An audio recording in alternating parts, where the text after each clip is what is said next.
A major push is underway to improve case management in the magistrate courts.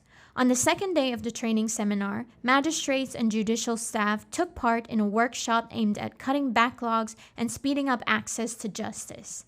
Experts from the region and abroad shared tools on digitization and efficiency. Chief Magistrate Deborah Rogers says support from the PACE Justice Project benefits the judiciary at every level.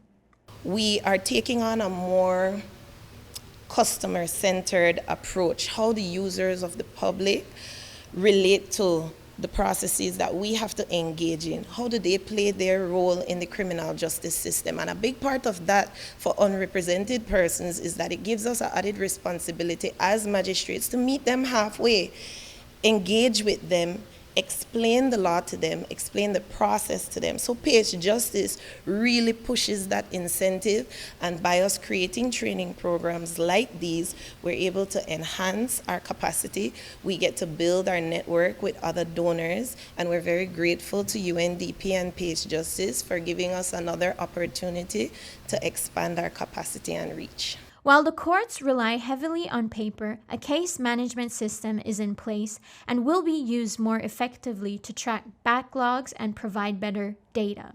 Each district, however, has its own unique challenges, meaning solutions must be tailored rather than one size fits all.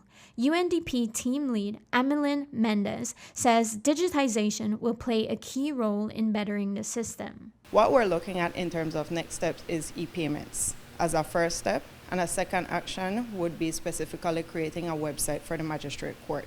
In terms of upgrading the system for the judiciary, that will take a little bit more time, but we're still in that planning and discussion phase. It's not a one-year approach, and it's the heart of digitization is culture change. Because if I'm working paper-based for so many years, I'm comfortable with that, right? So we now need to go into that digital era. But it really, really is dependent on persons within the court system and persons as clients. If you're already used to coming in and we're telling you now you're doing online banking. So that's part of the process of digitization. Trainings like these give Belize a chance to learn from other countries and figure out what works best here at home. But turning those lessons into real change, that's a bit more challenging. Chief Magistrate Deborah Rogers admits that it's an ongoing process. It's an ongoing process for us. We have our monthly reports as magistrates. We try to meet at least every quarter of the year, although it's a bit difficult, but that is how we're able to assess our progress. We exchange ideas. Our clerks are always in communication. So it's impossible for us to give a set timeline. Matters are always coming in. The workload is always changing, and we're always striving to improve our backlog. The court will always have backlog. The court will always have backlog. I'm not going to give people unrealistic expectations, but as judicial officers, we have a duty to ensure that matters are processed efficiently and timely. This seminar reflects the judiciary's commitment to continuous professional development and to upholding the highest standards of judicial service in Belize. Reporting for News 5, I'm Zenida Lanza.